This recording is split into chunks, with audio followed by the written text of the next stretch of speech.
Welcome to Work Life by Design. I'm your host, Mel Marsden. If the last few years have taught us anything, it's that change is inevitable and we no longer need to go to work to work. As a workplace dynamic strategist and the founder of Community, I draw back the curtains on my own business, the clients and projects that we deliver, along with tapping into the knowledge and insights from academics, business leaders and champions of change. I believe that our environments have the power to positively influence our behaviour and performance, inspiring our human potential.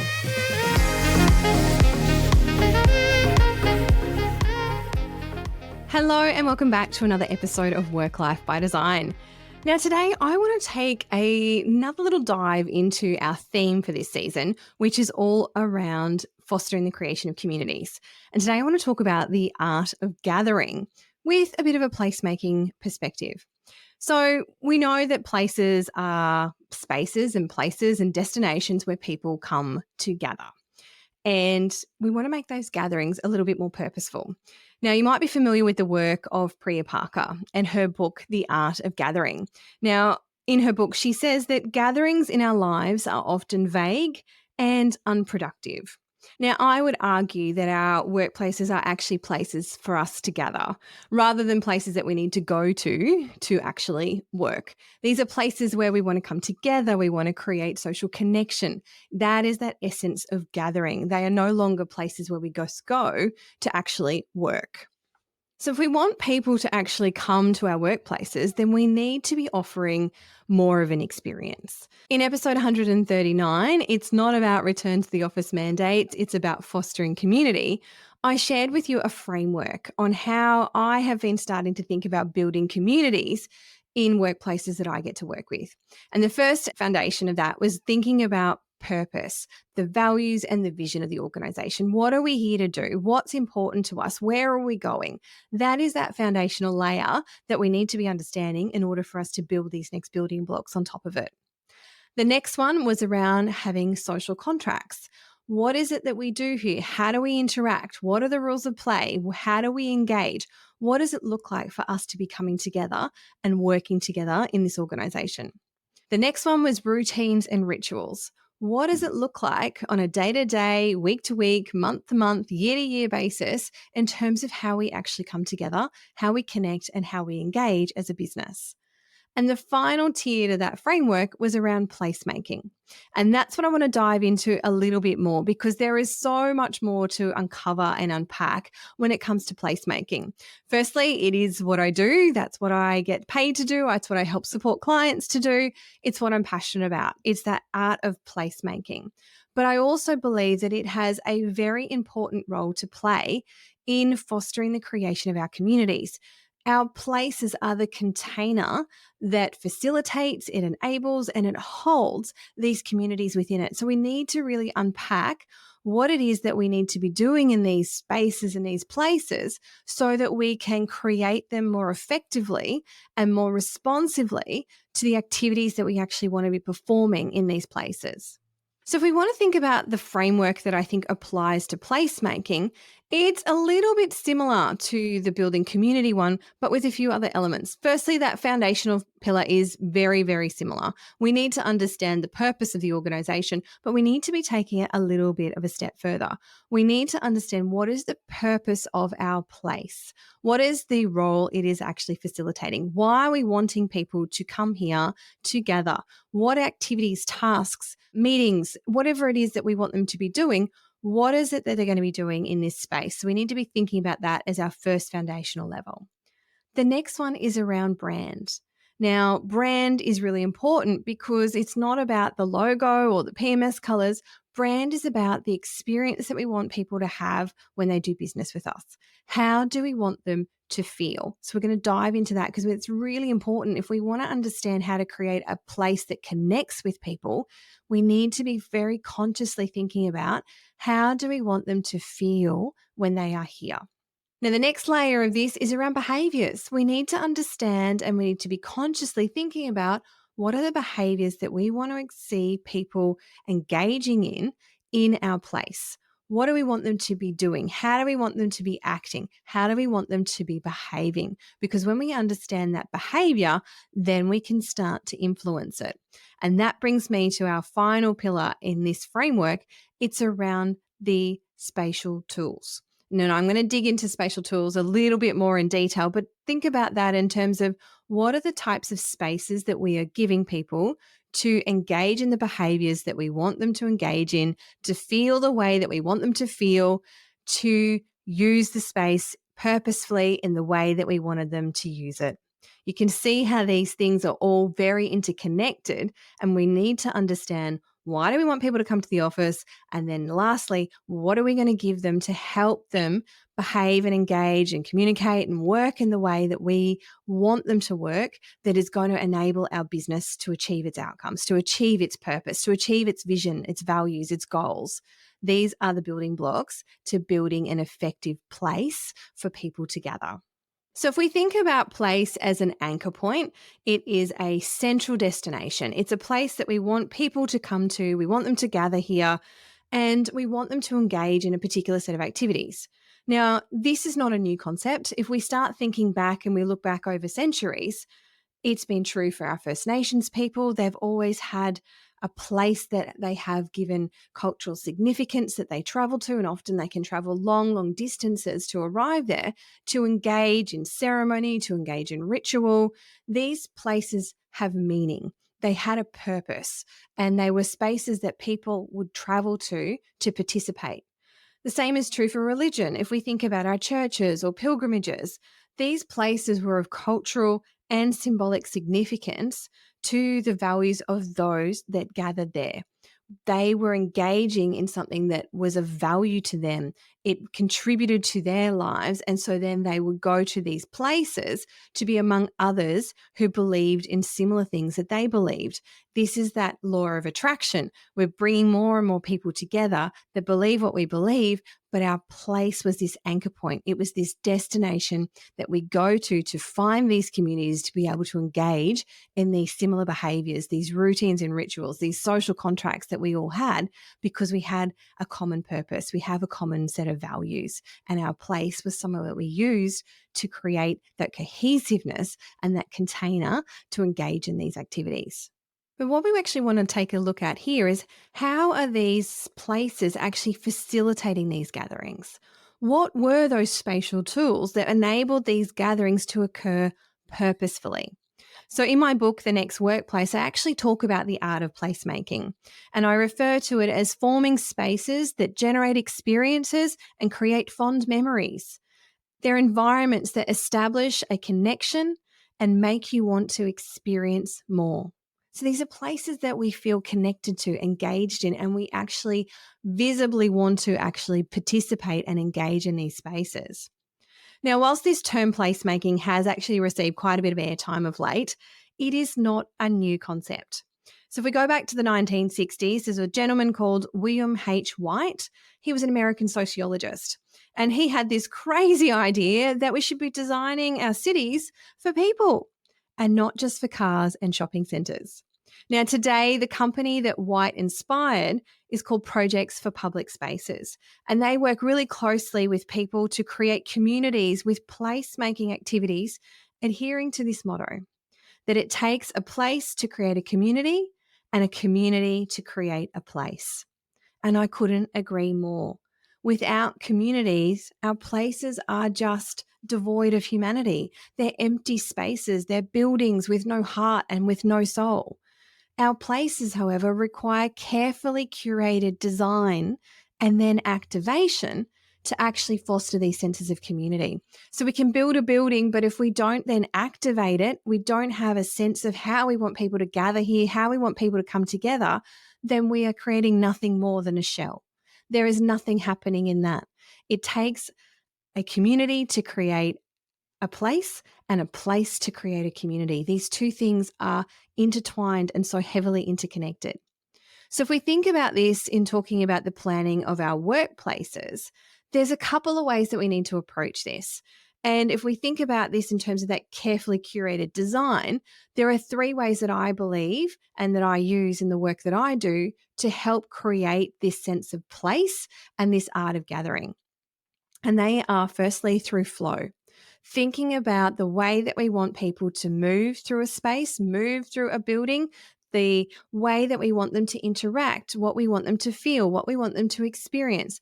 This is how we actually can start to guide and influence the routines and rituals of how people experience these places by the way that we think about, well, what is the first thing that they're going to do when they enter the building, the second, the third, the fourth, all the way through their day, and then how they exit that building as well.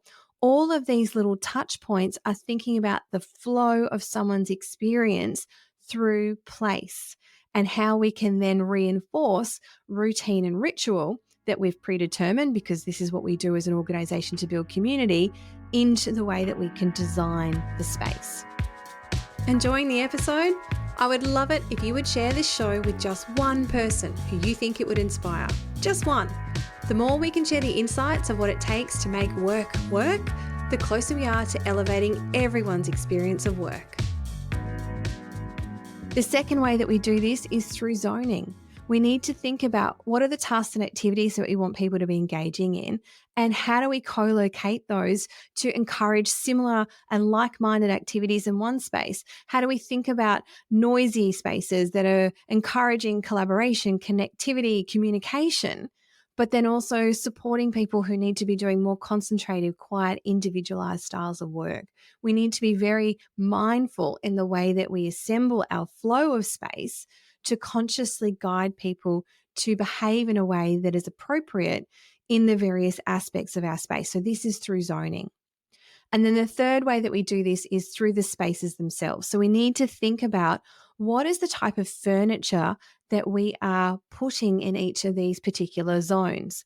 Because the way that we use space and we use furniture, we can influence people's posture, which influences the different types of work modalities that they're going to be doing. It can also influence the type of physical energy that we are going to bring to an activity. So if you think about a high-backed lounge chair that's got a beautiful textural soft fabric, it's designed to cocoon you as an individual. So the type of physical energy that I am going to bring to an activity that I'm doing sitting in that high back lounge chair is one where it's very individualized, it's very focused, it's quite relaxed. I feel safe, I feel secure, I feel cocooned in this environment, and I'm going to exhale and sit in that space and work individually, because it's very clear that this space is only made for one. But if we want people to collaborate, then creating spaces with, large stand-up tables with multiple bar stools, this is communicating to me that I need to be active in this space. It is a space that is designed for multiple people. It might be facilitated with whiteboards. So now we've got active collaboration tools there that it's encouraging communication. So you can see conversely how just by changing the furniture and the tools in those spaces, we are distinguishing the type of activity and behavior that we want our people to be exhibiting and engaging in those various spaces.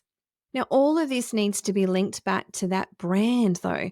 How do we want people to feel when they're working in this space? What is the purpose of this space? Why are we wanting them to gather here? How do we want them to engage, communicate, facilitate these conversations together? And we need to be having that bigger overarching question answered. What is the purpose that our workplace is fulfilling? It isn't the place any longer that we need to go to sit on a chair in front of a computer from 9 to 5 to do our work Monday to Friday. It has a very, very different need for us in our workplace communities now. And each organization has a very different why. So starting to think about what the why is in your workplace will start to shift how you then create your space and how your people will then engage in it. Now, we need to then think about how we're going to be activating these spaces, because as I said, this is just a vessel. We've created this beautiful space that we now know responds to all of the needs of the organization.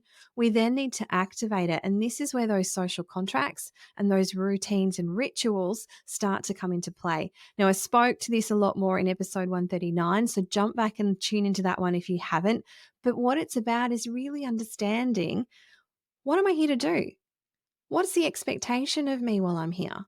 What is the way that we operate? What is those patterns of behavior? When do we meet? How do we meet? And thinking about how, when we do all of those things, we're connecting to the hearts, the bodies, and the minds of our people. What is that emotional connection that we're wanting people to engage in? What is that sensory journey that we want people to take on when they move through a space? And how do we want them to bring their collective genius together through the connection of their minds in this space? Because what we're doing as an organization, as a department, as a team, all of these things matter to fostering community as a whole. Each of these are little touch points. What are the rhythms that we are creating to encourage these patterns of repeatable behaviors that then in turn encourage our people to have a sense of comfort, a sense of stability, a sense of predictability about their work life, which we know creates a much more easeful way of working, which enables us to be more creative and more innovative. All of these things underpin our opportunities within our workplaces.